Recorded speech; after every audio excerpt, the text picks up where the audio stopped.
On this episode, we smoked the Buenaventura in the 6x52 Toro size, which they call the Picadores. And we talk a little bit about Buenaventura and Curivari, the secretive, elusive brand of Nicaraguan puro using exclusively cuban-seed. Welcome to Burnline Podcast. I'm Johnny Midas, and we're going to have a hell of a ride. Burnline Podcast.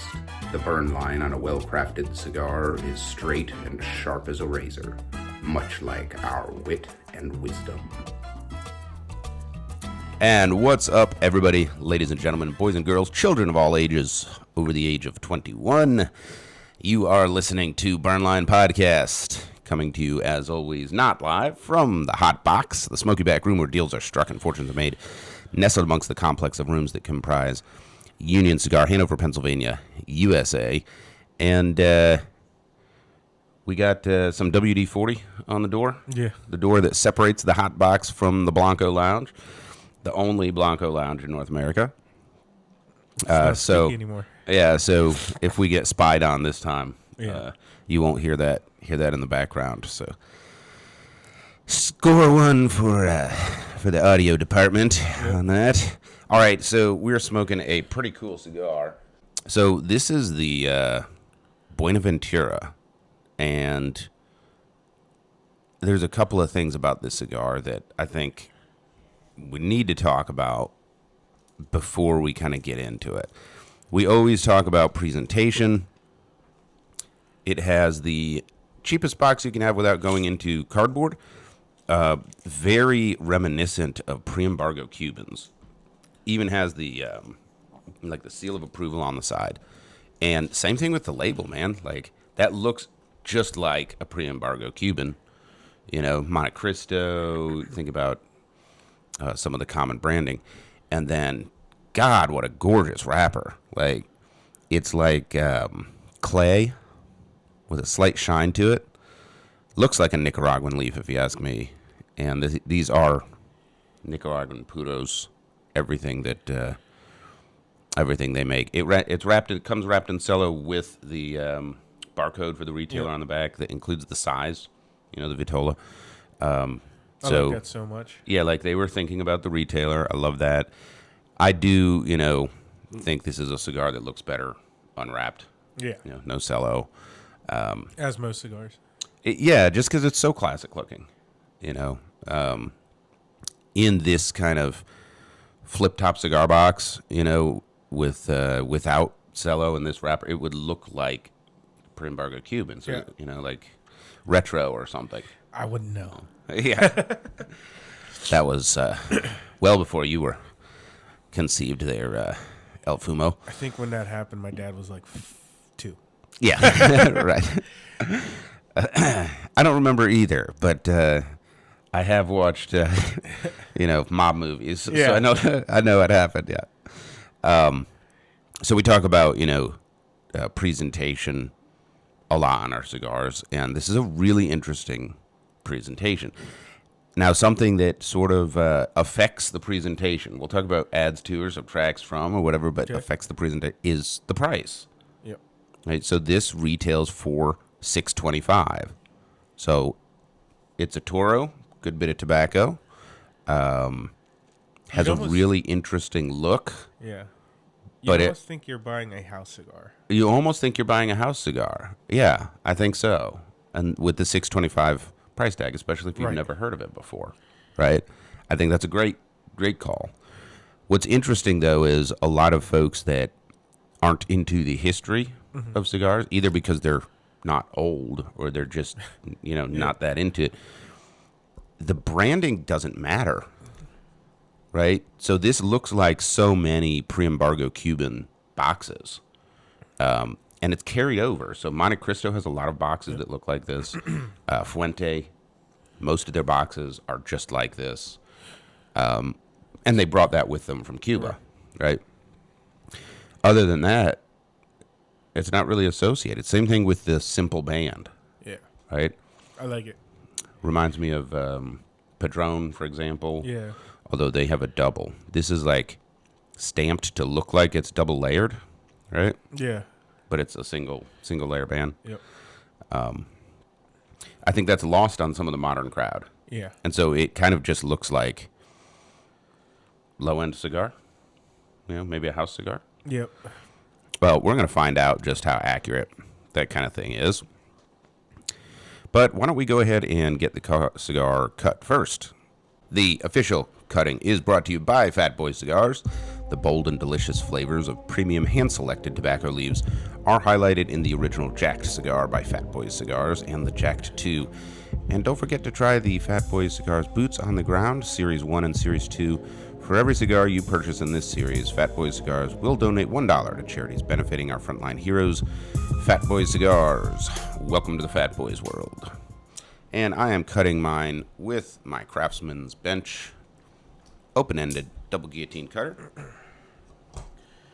I am cutting mine with, man, this thing is, I can't even tell you how old this cutter is, but. House cutter. Yeah. It's an Oliva rep gave it to me years and years ago, so just double guillotine open-ended. And as always, we remind you to clip that cigar with authority. No limp-wristed cutting allowed. That cap just popped right off. Yeah, it did. And then all the tobacco right behind it. It was like one of those party poppers. Got a little tobacco coming off with the hand tap. And for those of you that are audio only, we're just tapping the head of the cigar that we freshly clipped on the back of our hand, getting any loose tobacco out. And the one thing I will say is that it feels right with the clip and tap in terms of humidification. Oh, yeah. And this Buenaventura 6x52 Toro retails for $6.25 here at Union Cigar, Hanover, Pennsylvania. And there's a lot of these on the shelves. Yeah. I think there's 5 or 6 Vitolas. Yep. There's a box press that jumps the price up about $1 a stick. There's a torpedo.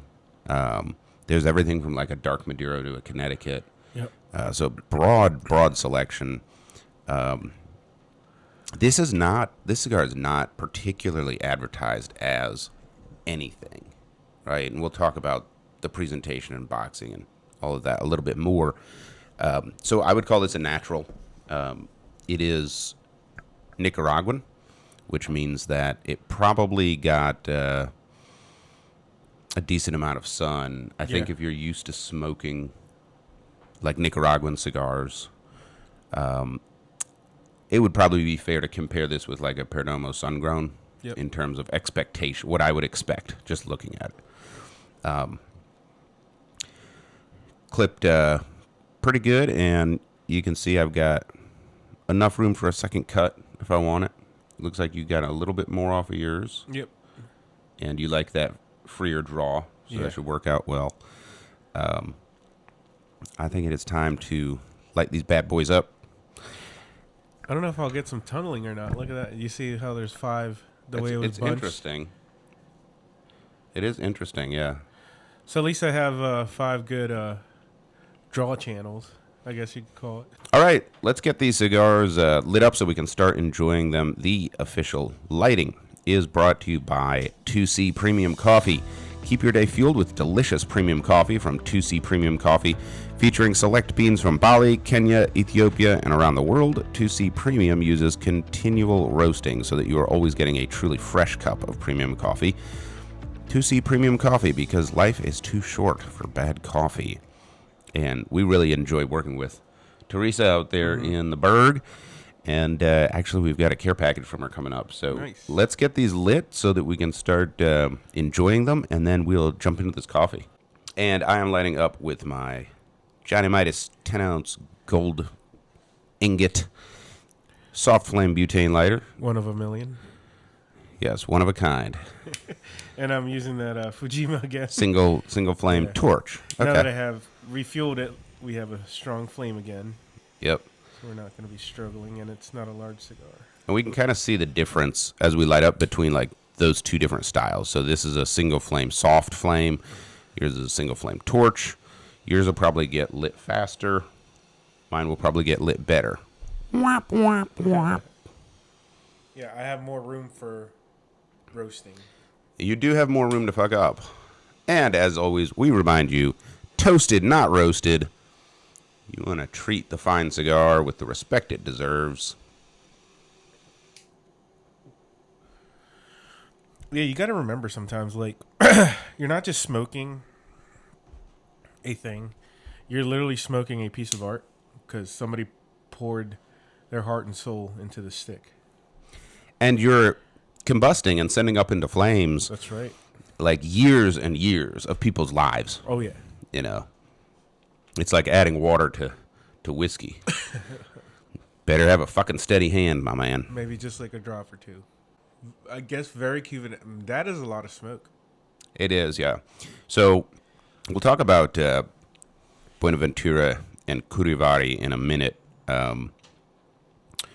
after we get into this coffee. But initial tasting notes... Spicy. Yes, definitely has that Nicaraguan spice, which is exactly... When I saw the wrapper, you know, this is a Nicaraguan natural or sun-grown and expected spicy, and it's spicy. Surprisingly, there's a noticeable... It's not a lot, but it's a noticeable amount of vegetable bitter. Uh-huh. Yeah, I'm having a little trouble with the retrohale here. I'm a little stuffy. Mm-hmm. So my nose is out of commission for this one. Very cedary, a little plank to it, like a cedar plank, almondy. And also a little creaminess to it.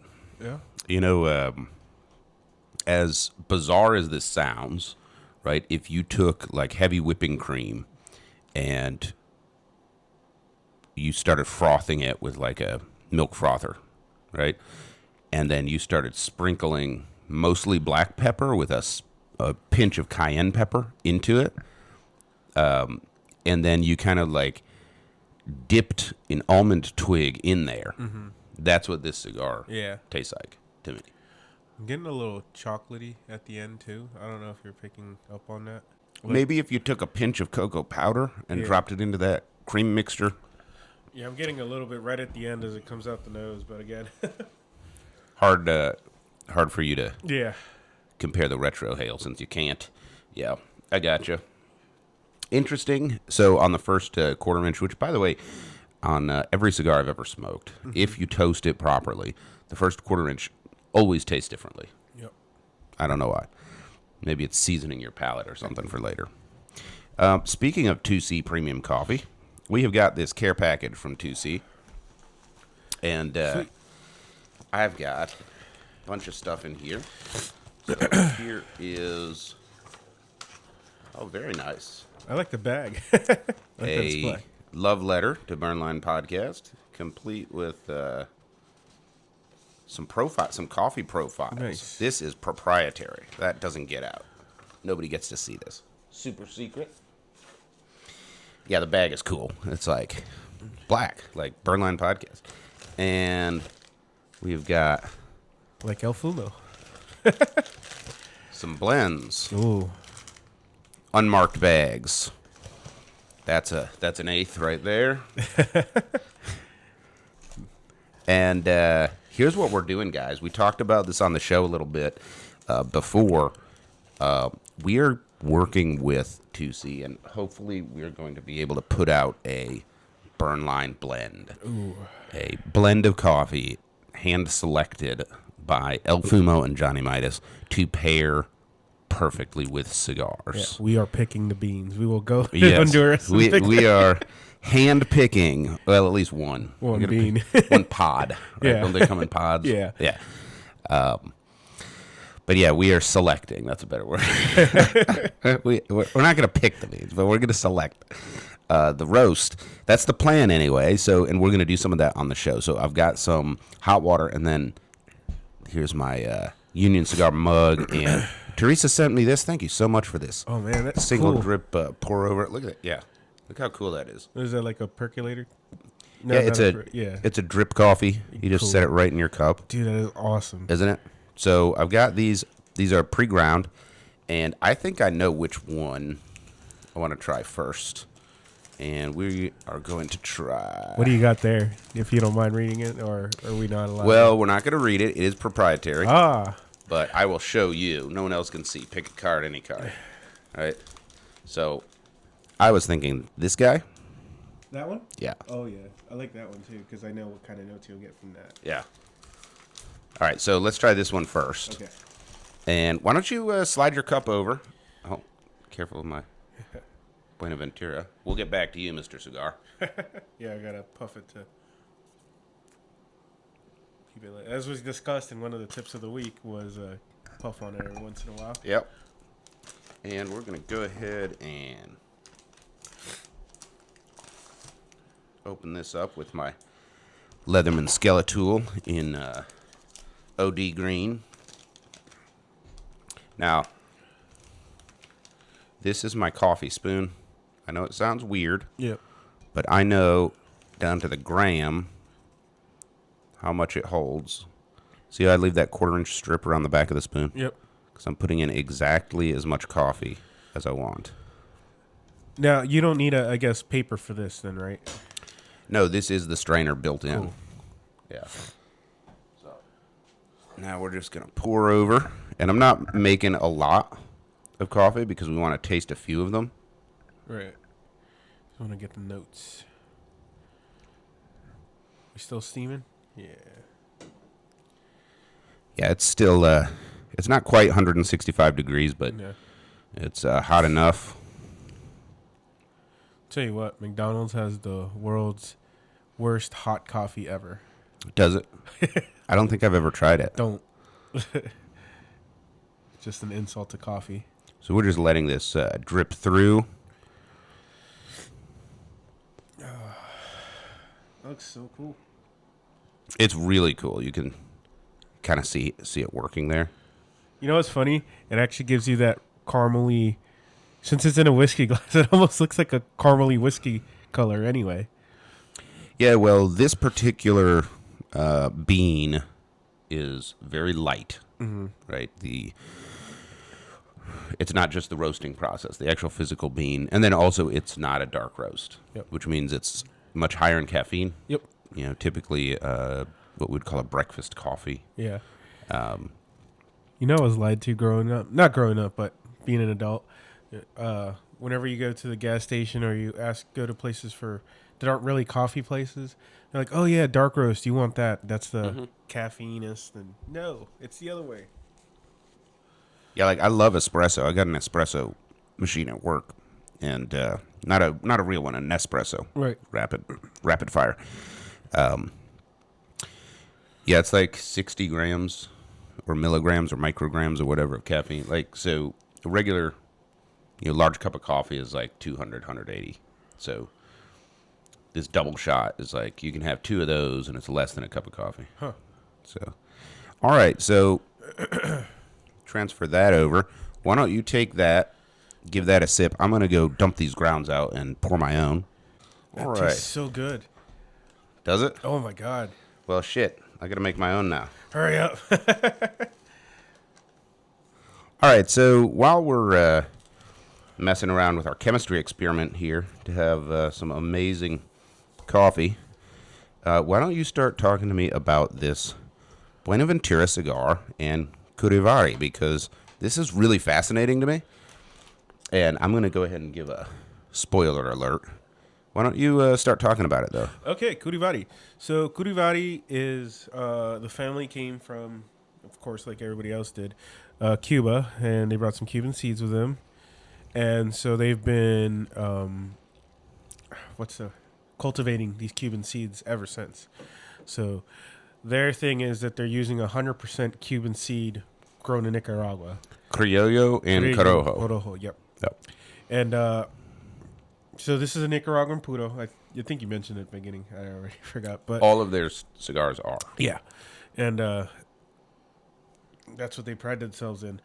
But what's interesting when it comes to the Buenaventura, Curivari does not advertise this cigar whatsoever, does not acknowledge it in their website. I mean, they'll do it word of mouth or in person, but it's like they have zero advertisement for this particular cigar. Right. It is not on the box. It is not on the cigar band. It is not on the cello wrapper with the barcode sticker on the back. Nowhere does it say Curivari. No. As well, Curivari does make some custom sticks for folks. They're very reclusive in general. Yeah, so here's the spoiler alert.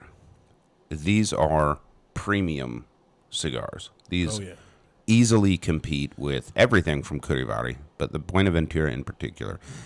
To me, these easily compete with Plasencia, Padron. This is a top-notch, world-class cigar. Where they cut corners, I think sometimes, is like the packaging is obviously like the lowest dollar packaging possible. Right. You're not going to get the beauty of Plasencia's box, for example. Oh, speaking of box, guess what I got a box of this week? Ooh. The AJ Fernandez Deas de Gloria. Okay.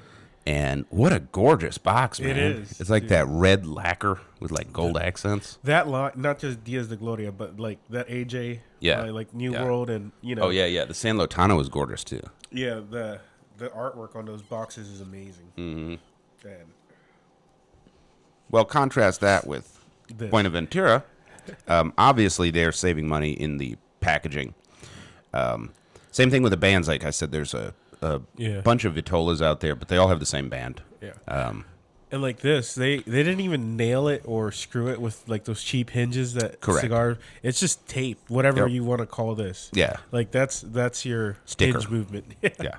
And they have it all around. What would you? Is this even cedar? Like what type of cedar is this? Because this isn't like the regular. I don't think it's cedar at all. I think it's like poplar or something. Maybe balsa, poplar, something like that. Like it's super cheap. It's like a native wood kind of thing. Yeah. Now on the back, you'll notice it's got the only thing that they have to change from stick to stick is the sticker right here that has the size Picadores 52, and then it says -6 by 52. So they're telling you it's a Toro, but they call it a Picadores. Handmade cigars, box of 10 with the barcode. That is the only unique thing. That sticker right there. The rest of the box is the same for all of these. And then it's got this 10P52 stamp on the side. Yep. Count of 10. Yep. And I'm not sure what the P stands for, and the 52 is the ring gauge. No, Picadores. P. Oh, yeah, the size, Picadores. Or a Mustang, Yeah. And then Picadores right there. That's stamped on, right, with like maybe a wood burner or something. I don't know.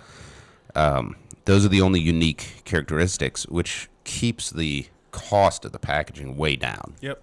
So hands off to them.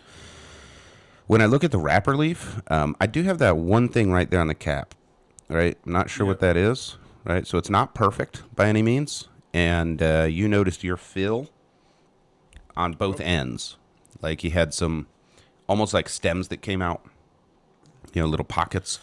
Yeah. Mine look great on both ends, so that tells me a little something about consistency. So, maybe their quality control lets some stuff through that maybe you wouldn't get in some higher end manufacturers. But in general, this is a absolutely delicious, top-notch, world-class cigar for an astonishingly low price. I mean, $6.25 in 2024 for a Toro. Right. I expect it to be not very good. For a non-house cigar. This is a non-house cigar. Yeah. I do, and that's the problem with getting your pricing right in any retail industry is I immediately associate that with not a very good cigar. Right, quality. Leftover tobacco, leftover rollers. Which is, this is none of that. Mm-mm.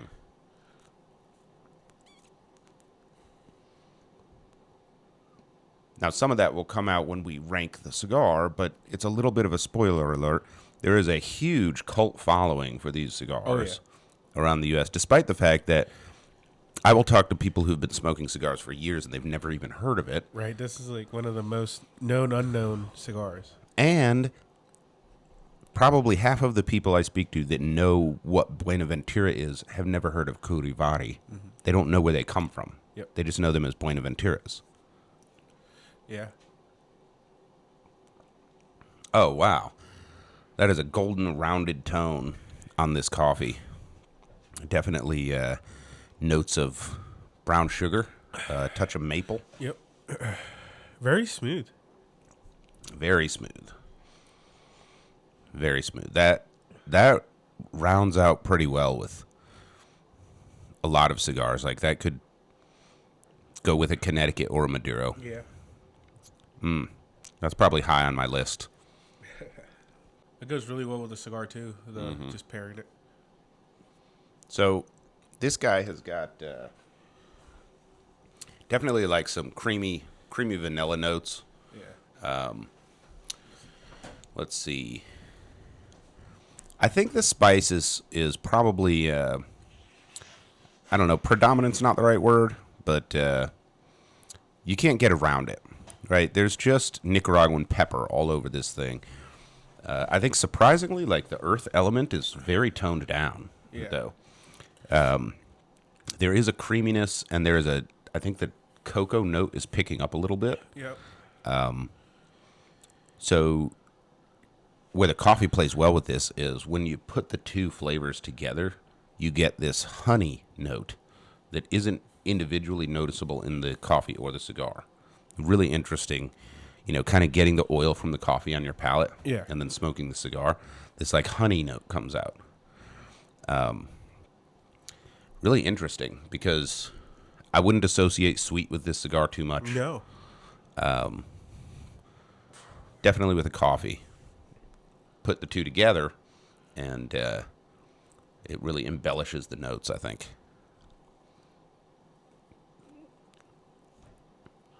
So that Cuban-esque comes out like it comes out like floral or floral. Yes. A little bit of floral. Yeah, absolutely. Yep. And the smokiness. Which, That's yes, the smokiness and floral notes are not really associated with Nicaraguan tobacco per se.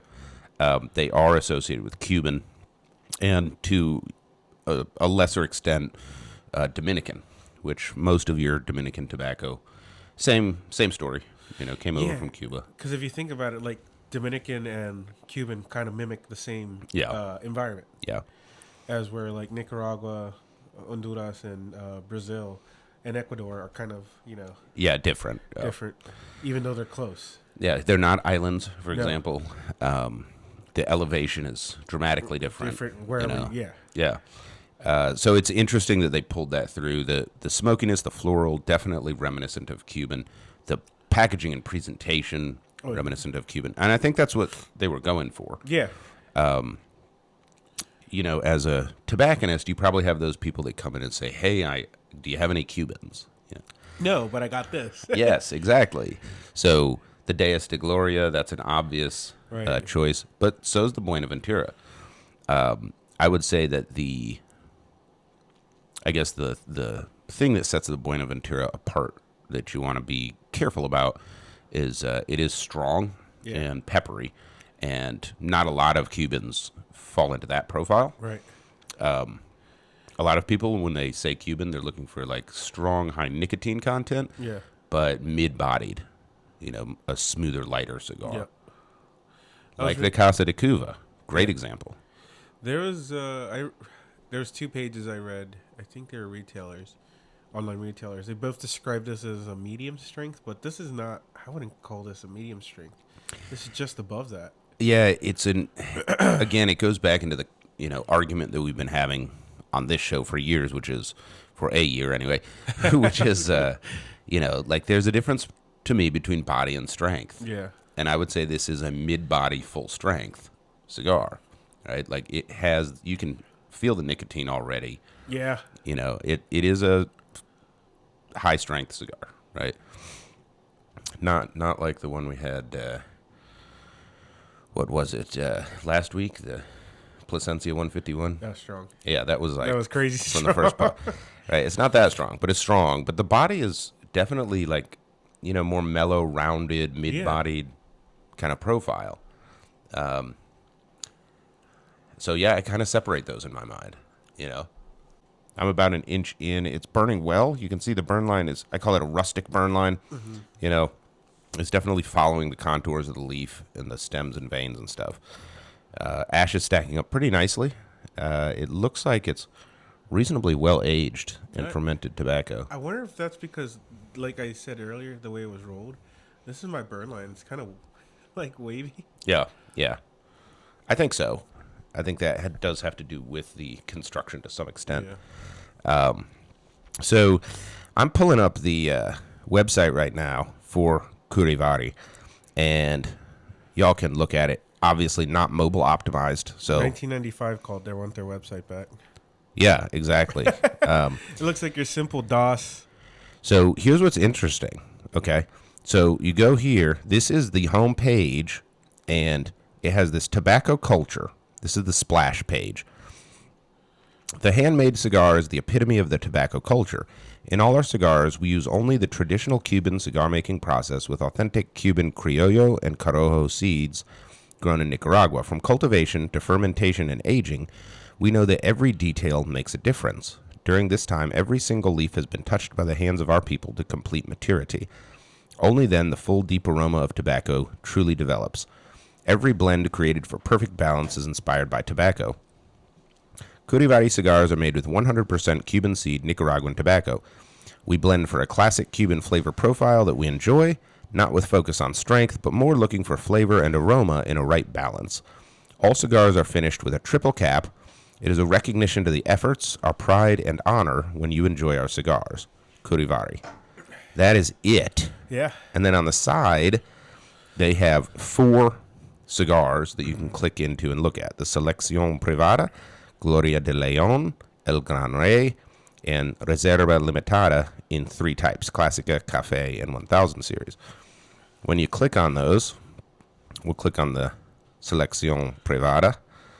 You can see it's got a picture that's really just of the band on the cigar, the sizes it's available in, and then it just has a description. Perfectly balanced with medium body, this cigar has a creamy, smooth flavor profile, woody with a touch of vanilla and a sweet finish. Origin, filler Nicaragua, binder Nicaragua, wrapper Nicaragua, authentic Cuban seed criollo and corojo.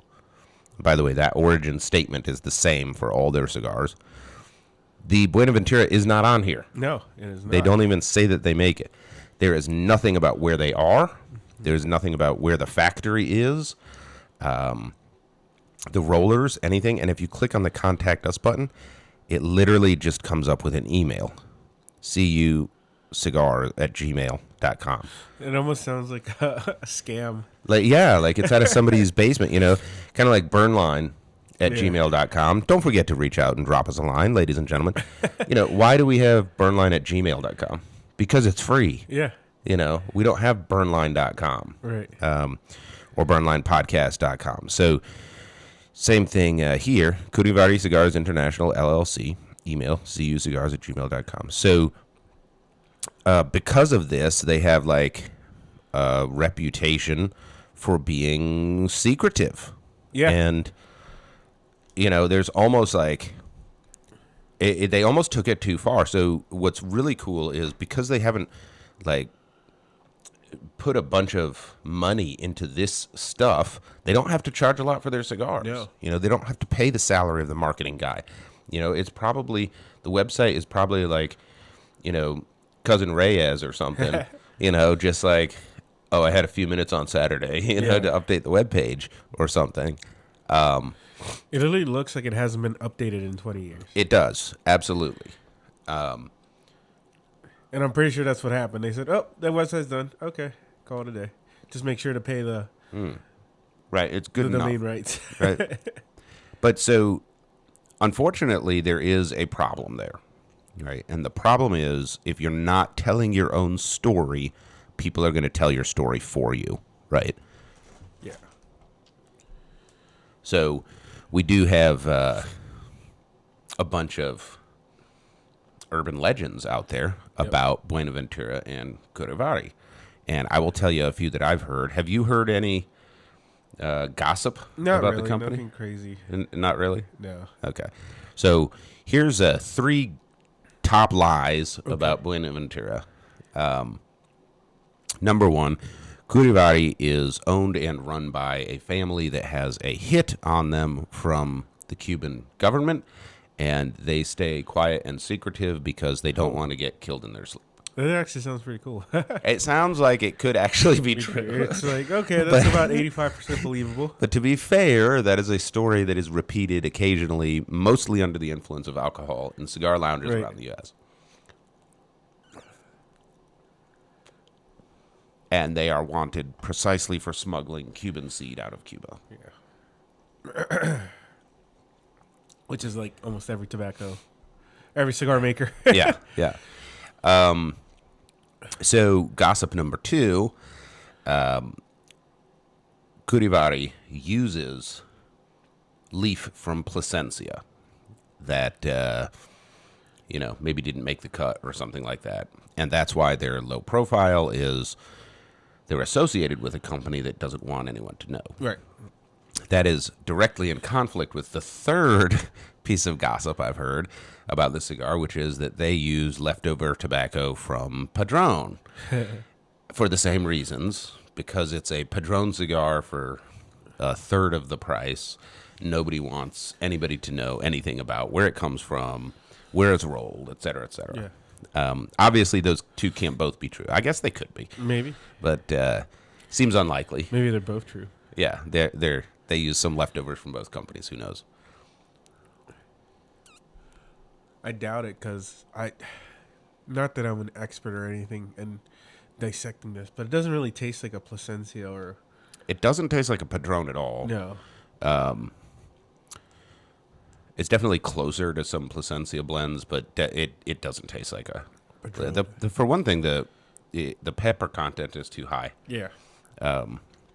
Honestly, this tastes more like a Perdomo to me, to be honest with you. Maybe that's where it comes from. Yeah, who knows? And we just started another one. There we go.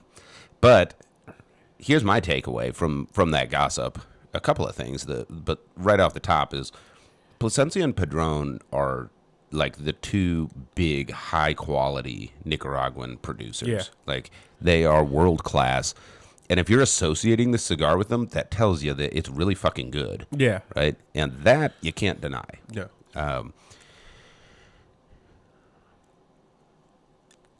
Yeah, they're just crazy secretive about their stuff.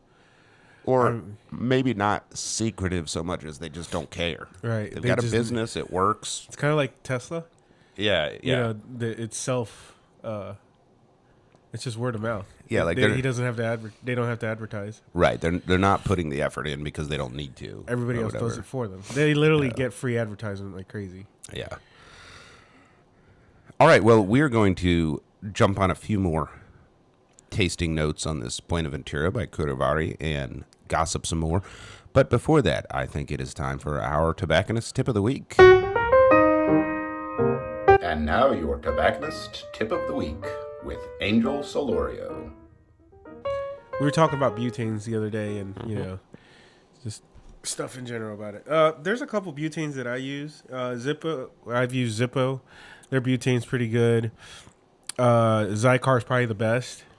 There's a generic. I couldn't find it, but there's a generic one, kind of like a light blue can that says a big 10x on it. I found out that's pretty good. I've got some of those coming in. Nice. We can test it on the show. So I guess the reason we're having the convo is not all butane's created equal. Yeah.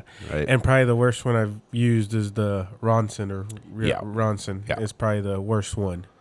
Yeah, Do I not agree. use that at all. So for me, Zycar and Colibri, they're commonly stocked on the shelf, and they're very good. Yeah. They're free of imperfections. They won't sputter in No. your torch. They'll just burn. I've used Zippo. I have had a can that was questionable. Yep. Got a few sputters out of the lighter, and I can't say it was the butane, but I think it was. And agree with you completely. Would never buy Ronson again. No, that's it is probably the just worst. not Not cigar worthy. cigar worthy. Maybe a cigarette or something cheap, but not Yeah. cigar worthy. And one of the problems with sputtering is it affects your light. Yep.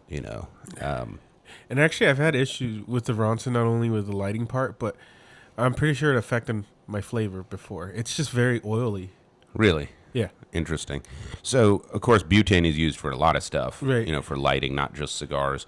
And it doesn't have to be purified as much for other applications, No. you know. And so there are folks that make butane, you know, for your kitchen torches, your electrician's torches, stuff Yeah. like that. It's not going to have the very careful removal of flavor and stuff like that for cigar lighting. So good tobacconist tip of the week if you're getting butane. Yep. Get butane for cigars. Oh, and also when you're buying a can, they're still out there in circulation. Get the ones with a plastic tip, not the metal tip, for the nozzle. Right. Great call out. So because the metal tip can create static discharge and light your can on fire, that was deep sixed by the Yeah. what is it, ANSI standard. Yeah, ANSI. Yeah. So all the new ones have a plastic tip. And then the metal tip, sometimes it just leaks like crazy when you go to... Yeah. And it also, it doesn't get as good of a seal, but it can also like crimp, Yeah. you know, and then if bend you bend over it, slightly. Yeah. Plastic is pliable and Yeah. you can kind of bend it and it'll still work. Yeah.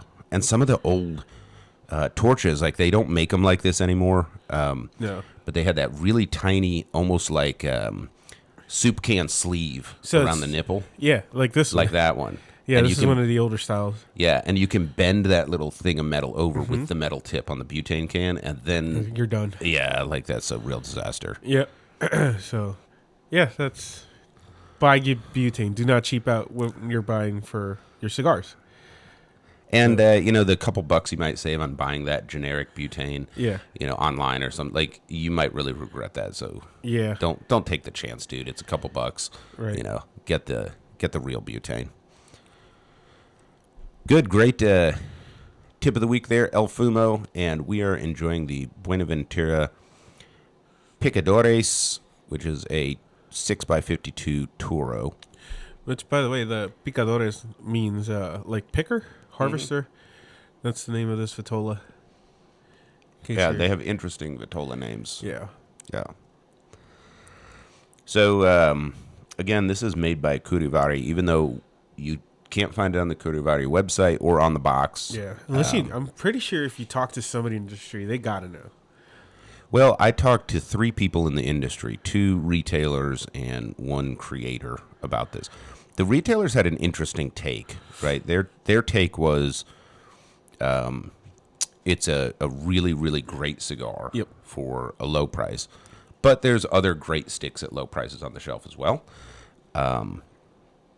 And the industry person that I talked to, who's actually in cigar production, it just kind of, you know, like you could hear the smile. I could hear the smile over the phone, and it was, you know, kind of cagey. You know? Yeah. Like his, what he didn't say anything. And you I know? would understand too, Yeah. because it's like an industry thing. They're like, yeah, I'm not gonna tell you, yeah, 'cause- yeah. and I respect that. Oh, yeah. I respect that You got to respect that. But he just said they're great. It's great Nicaraguan tobacco, Cuban seed. because they know. Yeah. And it's like, damn it. But I mean, that's kind of what like makes this cigar great. It's just the mystery behind it is crazy. I do think though, if you're looking for a, you know, medium body, again, it's a strong cigar. Like it's got nicotine strength and pepper in it. You know? But if you're looking for a Cuban experience, dude, I mean, Oh yeah. $6, $6.25. Yep. This Toro, can't beat it. No, you can't. This is bang for your buck, like literally bang for your buck. Yeah.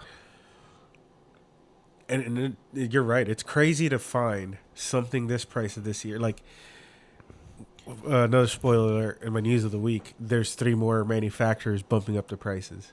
Oh yeah, yeah. Everyone's bumping up their prices, and then you know, if you compare this, like my go-to daily burner that has you know enough flavor and quality to please the palate of Johnny Midas, Yeah. while still being affordable, would be the Mark Twain Riverboat from General, and it's $5 for a Robusto. Yep.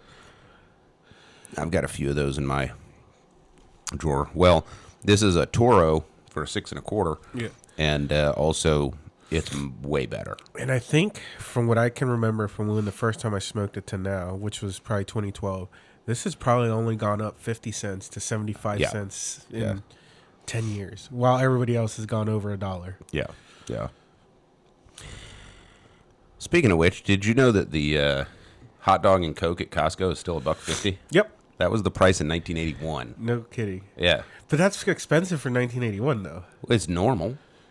It was a normal price. Huh. But for some reason, they've decided to keep it steady. $1.50, So yeah. they just Costco keeps making choices that makes fans out of customers. Right. That's what's cool about them. But it's like, you would know this. The secret to that is, like, who cares? Like, that'll bring somebody in.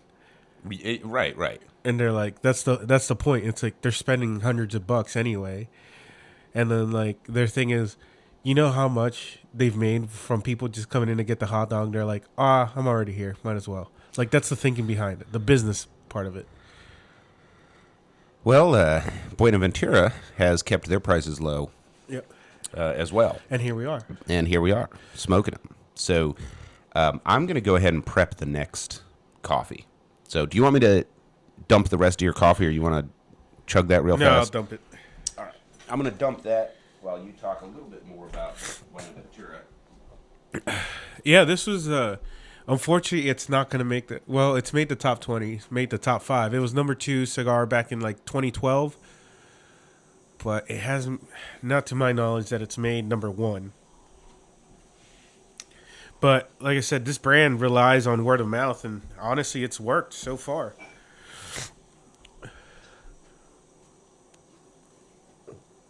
But I think the secretive nature of this cigar is what also makes it popular, and like, ooh, I gotta smoke it.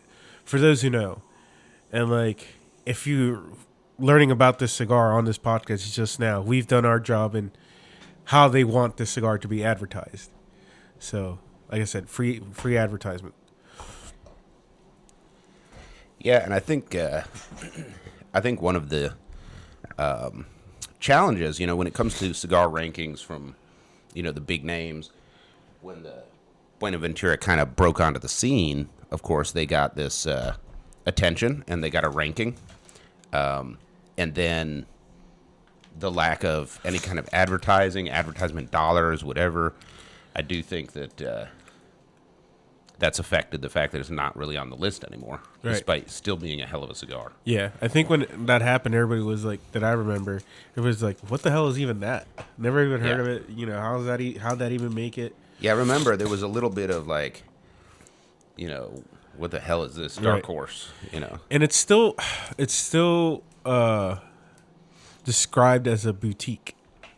Yeah, but it's not a boutique like, Stolen Throne. Right. Like, it's way past that now. Or Crowned Heads. Like, they have. I think that Crowned Heads and Stolen Throne have way more brand recognition, but Curivari is selling more cigars. Right. So it's really interesting. All right, so we have got this one.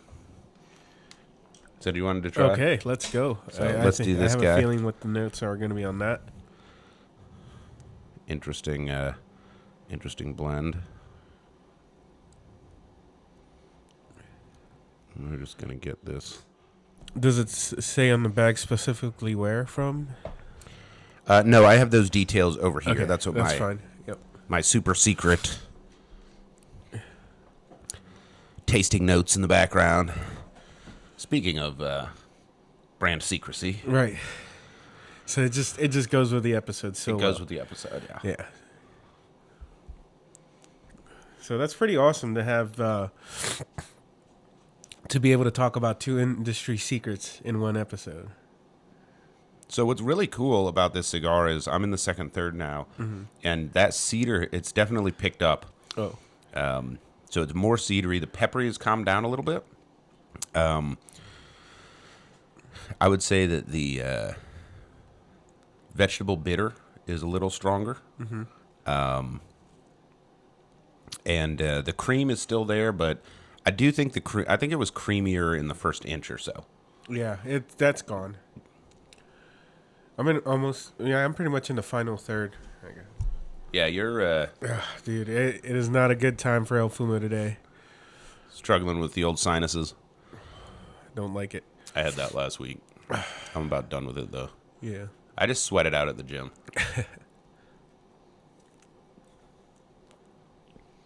I legit like it. I'll go to the gym and I'll do cardio for 45 minutes every day. And then maybe like 30 minutes of weightlifting. And, mostly I do that because I'm in a cutting phase right now. Yeah. And dropped 16 pounds this week. I'll probably drop 10 this coming week. That's the plan. But anytime I have sinus issues, if I go run for like 45 minutes a day, it just knocks it out in like 2 days for whatever reason. I just need a sauna. Or a sauna, yeah. Actually, that works really well. Oh, yeah. Get all that out. Yeah, from what I can taste, I'm getting very, very strong cedar towards the final third. Mm-hmm. Yeah, you're smoking yours a little faster. I'm still, I'm not even halfway done, actually. Well, yeah, that's important. The only reason I'm a lot more in is because I'm having trouble getting the flavors. And I have to puff on it a little more. And also, I'm talking more, so. All right, it looks like we've got a nice golden cup of coffee here, so slide that over. All right. Got it. So some of these other... smells good. Oh, yeah. Give me some tasting notes. Exactly what I thought. Chocolatey. Chocolatey, earthy. Earthy and chocolatey. Yeah. Nice. There's another note in there. A little sweet. All right, so I'm going to go get my cup ready. While I'm doing that, why don't you look through some of these other cigars that Curivari makes. All right. And maybe I'll put some of these bands up on the video for YouTube so folks can see if they recognize them. All right. So we're going to do... Yep. The Selección Privada. Like those... The Selección Privada does say Curivari on the band. And what's funny is like most cigar bands are in English and all their banding and branding is in Spanish, like pure Spanish. So there's not much to talk about, like difference in wrapper and all that. I mean, everything's made with the same Cuban seed and wrapper, and the criollo and corojo. But obviously, the blending is different. The way they blend the tobacco, but it's all the same seed. So the Selección Privada is perfectly balanced with medium body. The cigar has a creamy, smooth flavor profile, woody with a touch of vanilla and sweet finish. And Gloria de Leon. Wow, their banding almost looks exactly the same across. That's almost like Monte Cristo. Yeah, and what you mentioned to the Spanish only, what I think is just super cool about really all of their products is you just get this feeling like you're getting like authentic culture. Yeah. Like there's no English on it except like the retail sticker with the barcode that they stick on it. Like Gloria de Leon is a reddish brown wrapper. The cigar delivers a rich smoke of coffee, cedar notes of black cherry. Interesting. Then El Gran Rey.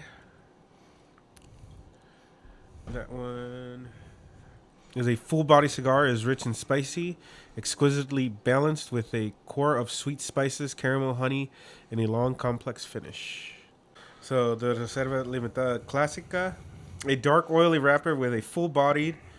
This cigar offers toasty flavors with notes of coffee, leather, and spices. That sounds pretty good. So have you recognized any of the bands? I've never, ever seen any of those. Exactly. Like that's the thing. Is like this is the secret cigar brand, and they're fucking good. Like these are amazing cigars. Yeah. That I think are. I think here's what I think. It came in number 5 cigar of the year back when it sort of came out. Yeah. And I think that's like the perfect spot for it. Like it's not a number 1 cigar, but it's a top 10. But it's consistently a top 10. Like if you're doing blind taste tests, I think it comes in the top 10. But also their unwillingness to introduce new products, their unwillingness to like brand and advertise. Like, when was the last time you saw a Curivari Never. ad in? Yeah, never. Never. Cigar Right? Aficionado or any of Cigar the reviewers. Press, Yeah. Cigar Journal. Which I'm just gonna put a plug out there. If you're looking for a cigar magazine that's like top notch, Cigar Journal was actually the best one, in my opinion. It's the most objective of them. You know, you got to have a lot of love for Cigar Aficionado because they kicked off the whole thing. Oh, yeah. You know, but if I had to pick one journal for somebody that was trying to learn about cigars, it'd be Cigar Journal. Yeah, because not a knock against Cigar Aficionado, but it's like some of that is paid. Like, hey, give us a good review and we'll pay you good. Well, I'll tell you what. A magazine I really enjoy is Cigar Snob. They do have 100% blind tasting. Their reviews and stuff like that, they're going off of what they tasted on the cigar. And the beautiful models don't hurt either. They do some great photography, really tapping into the art side of cigars, the beauty and the artistic experience. Yeah, like I said, you're burning art. Yeah, but I'd still go with Cigar Journal if you're trying to learn about the industry and the craft. So, all right, I think it is time for our cigar news of the week. Take it away, El Fumo. And now your cigar news of the week with Angel Solorio. So, Beato, Caldwell, Lost and Found are going to be increasing their cigar prices, as I said earlier. No surprise there. Everybody's doing it. It is what it is, so that's just going to happen.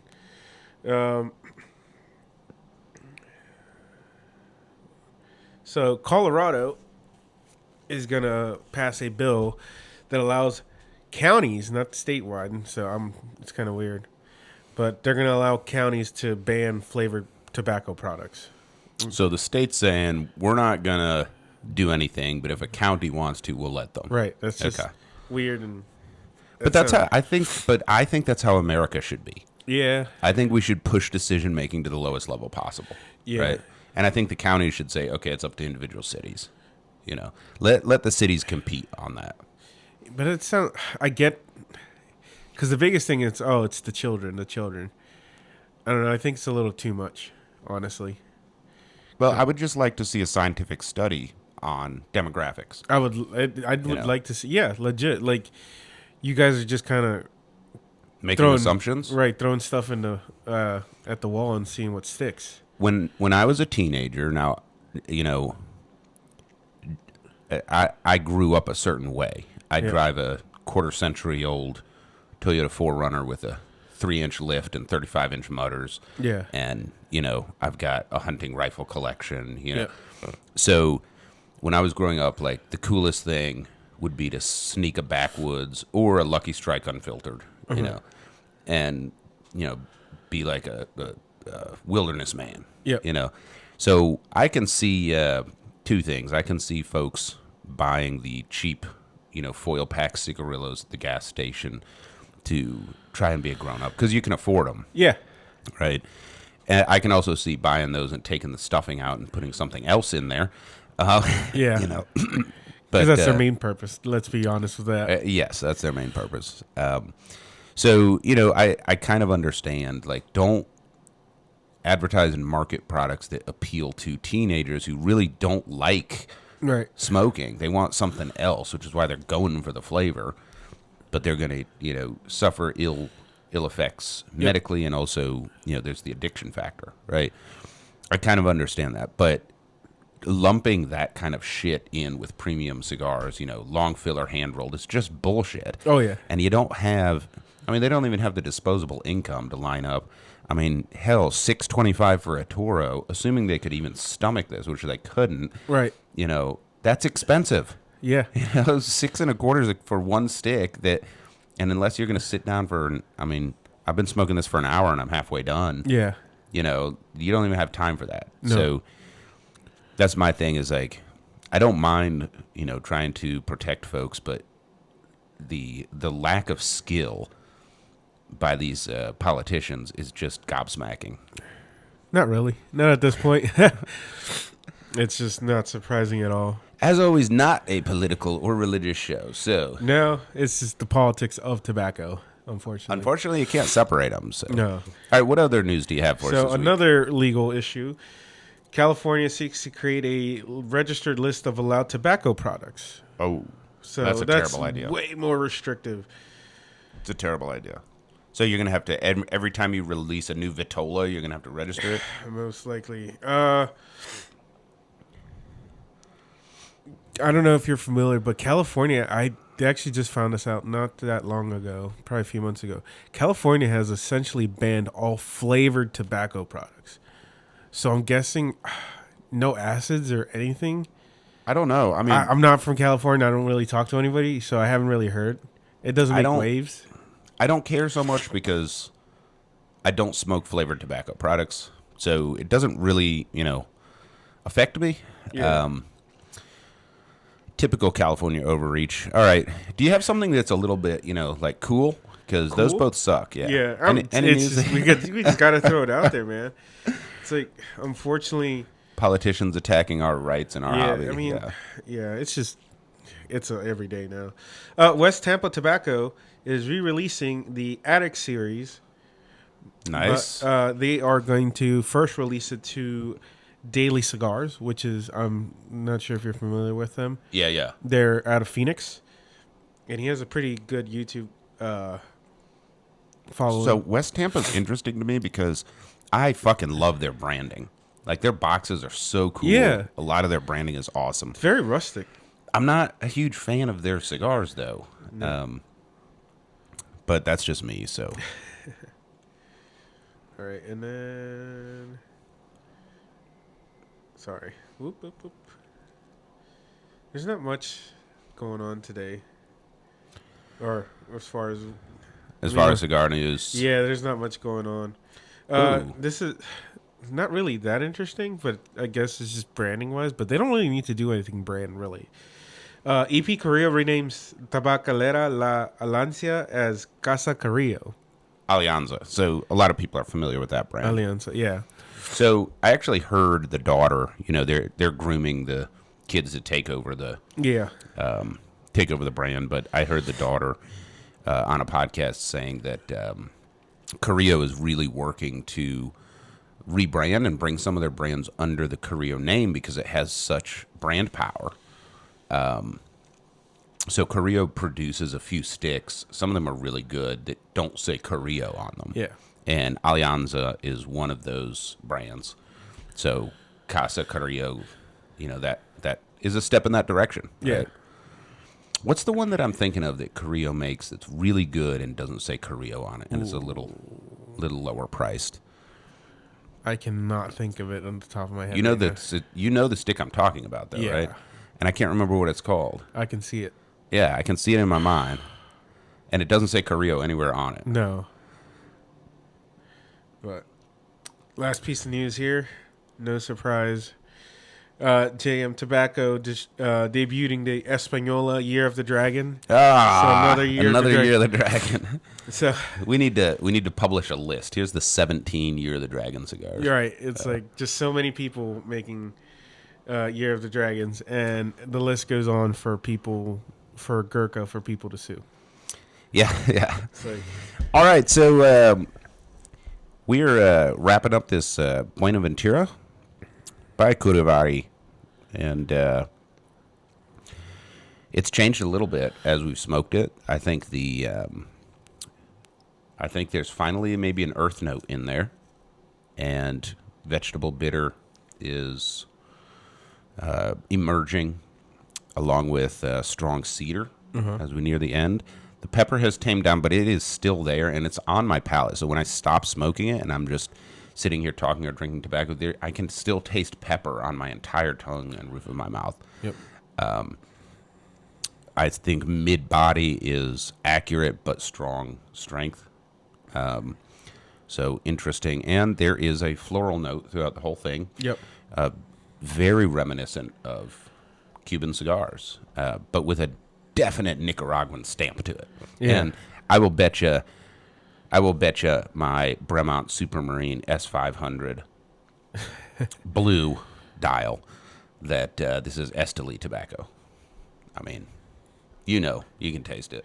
Yeah, definitely. Just not where Esteli. There's a couple tobacco makers in Esteli. I bet you it's somebody that we know. I'll bet you it is. It's not Condega for sure. And I don't think it's Just based on Placencia either. Oh, I'm talking about the region. It's not Condega region. Right. It's Esteli. It just is. Like, Esteli has its own flavor to its tobacco. Super cool. This is a great mystery stick, Yeah. you know.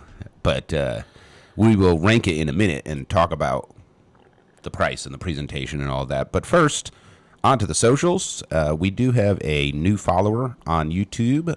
Thank you, Razvan Desliu. I hope I'm pronouncing your name correctly. Thank you so much for subscribing to our YouTube channel. We've had just amazing success there. Nice. You know, we have hundreds of subscribers already.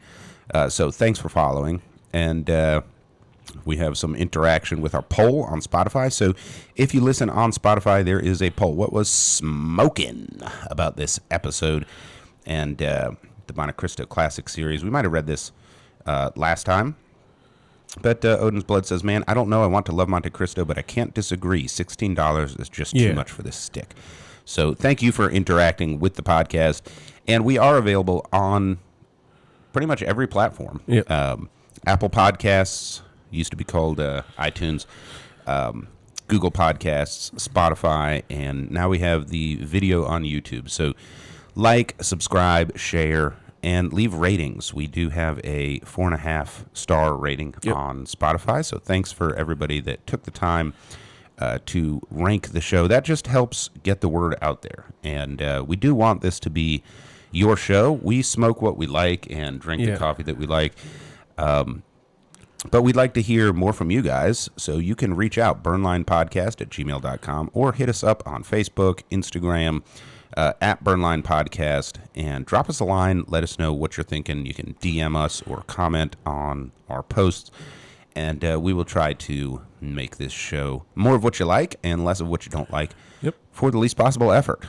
So appreciate all the interaction. Keep it coming. And with that, I think it is time for us to rank this. Buenaventura by Curivari. This is the 6x52 Toro, which they call the Picadores, which is plural for pickers or tobacco harvesters. And it retails for $6.25 here at Union Cigar, Hanover, Pennsylvania. And you get a box discount on these. Yep. So if you buy a box, 10% discount. That's pretty good. So a box of 10 is only going to cost you like $56. Yeah, that's like a stick and a half for free. Yeah, that's pretty good, man. Yeah.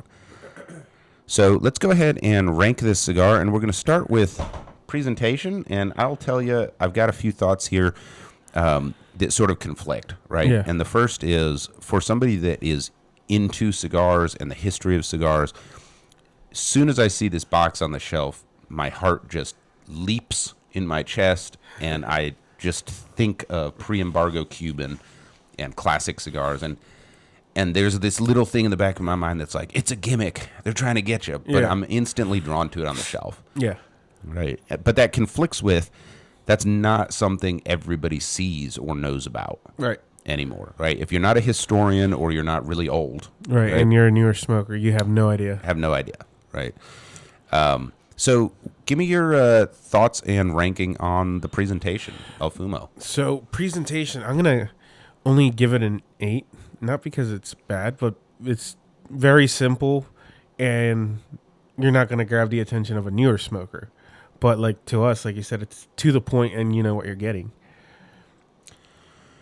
Okay. I gave it a 7 for presentation. And,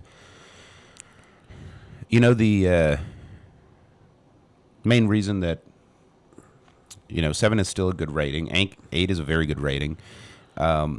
But the reason I stuck it there is I don't think that this like Cuban-esque presentation is enough in the modern marketplace to grab the attention of a smoker. I think the price grabs your attention.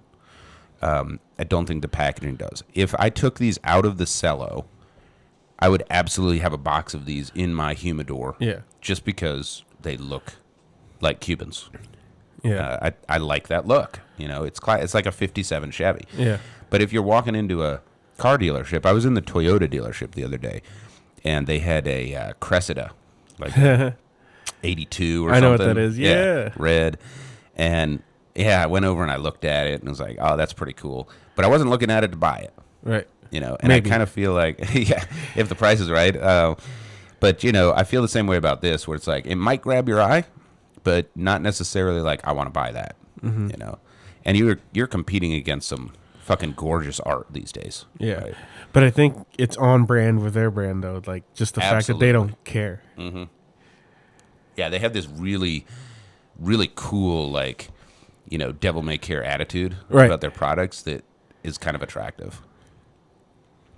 Okay, so at $6.25, what is your price ranking? Ooh. I'm going to have to say an 8 again. You have an 8 for price? Yeah. So, like, it's bang for your buck. But, again, it's like the price for it will also be off-putting to somebody new because they're just going to associate it with, cheap price, cheap cigar. Yeah, I agree. Like, I started with a 10 for this cigar because the bang for your buck, it's very difficult to beat.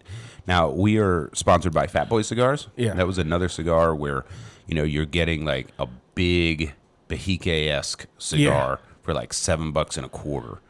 And just an amazing value because it's such a delicious stick. This is sort of in the same boat. I think 6.25 is actually too low.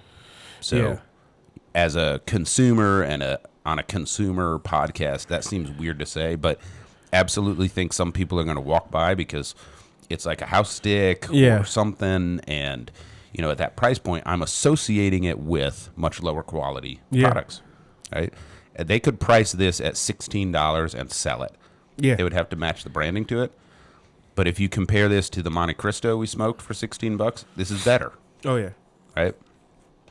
So, interesting that we kind of took points off for being too cheap. Too cheap. Yeah. So, if you don't care about market position, and you're not into the business side of things, and you just want a hell of a smoke, it's probably a 10 for you. Yep. All right. So, let's move on to construction. What did you observe there? Again, another 8. The construction was very well constructed right off the bat. The point I took off of it was for the way the bunching looked. Mm-hmm. I had 5 channels, which was kind of weird. Yep. And then didn't seem to affect the smoke too much, though. Not too much. I think maybe that's where my burn line was not consistent, but it wasn't terrible. Like, my God, this is canoeing. You didn't have to use a torch to recover it. You could recover it by just spinning. Yeah. All right.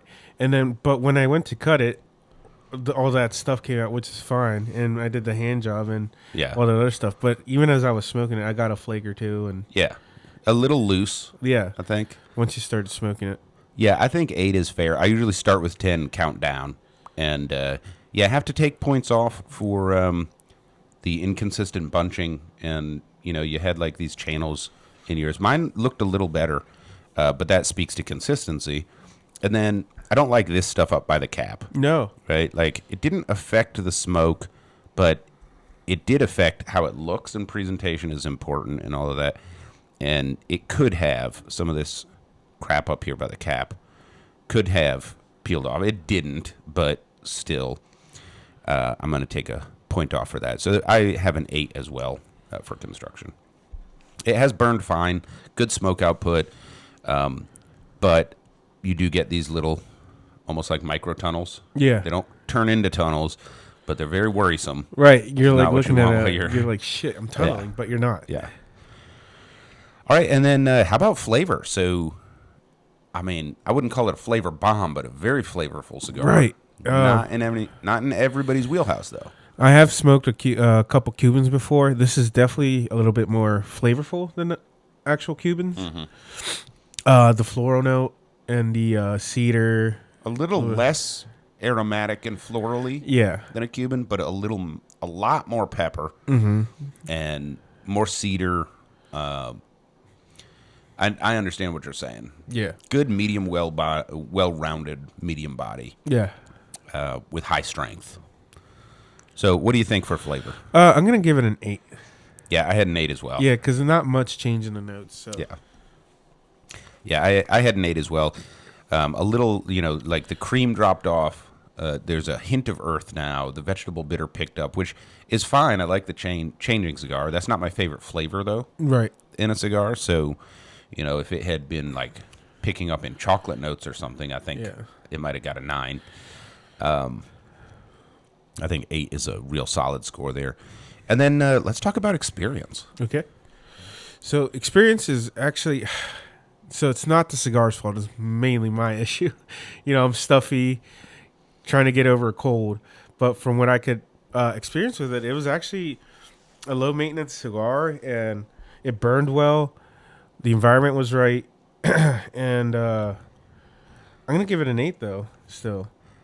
Yeah, I think 8 is fair. So a couple of points. The price point means you can smoke it anywhere. Yeah. It also means I'm probably not giving it as a gift. So, this isn't a celebration cigar or a congratulations on your marriage necessarily, but you can definitely share it and not worry about, right. If it's getting abused as much, you can walk the dog, go swimming, whatever you want. Oh, yeah. Swimming and smoking? Oh. Have you never tried that before? Like actual swimming or just waiting? I have and video. sitting? No, like I have video of me and Jake in the pool of his penthouse in Dallas. It's like one of those like infinity pools. Yeah. Like as the sun is setting and the lights on the skyline, and we're just fucking drinking champagne and smoking cigars in the pool, and it's fucking awesome. Nice. Yeah, that's an experience. Everyone's got to try that, But if you do get some pool water on the cigar, it's like, it was $6, However, that's balanced by the fact that it's a strong cigar. Oh, yeah. Like, this is not the first one I'd pick up as a gift. This isn't a congratulations on your new baby, because they better be a cigar smoker. Oh, yeah. Right? And really, I wouldn't want to be doing activity. It is strong enough. I would golf with it. Yeah. But I wouldn't mow my lawn or chop wood. I like to take my shirt off and grow my beard out and chop wood by hand while smoking a cigar. Nice. Little lumber sexual there with a flannel headband. Like adding activity to this cigar, it's a little strong for that. Yeah, probably definitely wouldn't do that. Yeah. So I think an 8 is probably right on. And that brings the total score to 40, which is pretty good. I mean, it hit the 40s. And at $6.25, man, I think if you can get your hands on this stick, just smoke it. Oh, absolutely. See if you like it. I can imagine somebody coming in here and buying a box or two and putting them in their humidor because it's so affordable, and it's a delicious example of Cuban-seed Nicaraguan tobacco. Oh. Without knowing where it's actually from. Yeah. Location undisclosed. So they tell you where the tobacco's from. Right. And that's it. So. And like the box doesn't specify either. The only thing it says is Centro America, which means Central America. So. And I promise you that this is a sun-grown in Esteli wrapper. And also, if we're going there, this is definitely a corojo wrapper, not criollo. Mm. So I don't know what's on the inside, but based on tobacco that I've tasted, this is a criollo sun-grown in Esteli, Nicaragua, and that says something.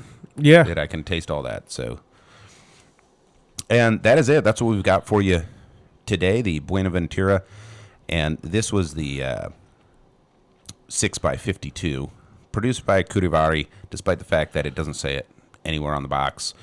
Came in at a score of 40. And we enjoyed 2 different blends from 2C Premium. And secret blends. Yeah, we've got 3 more to go through, which we're going to do after we flip off the cameras.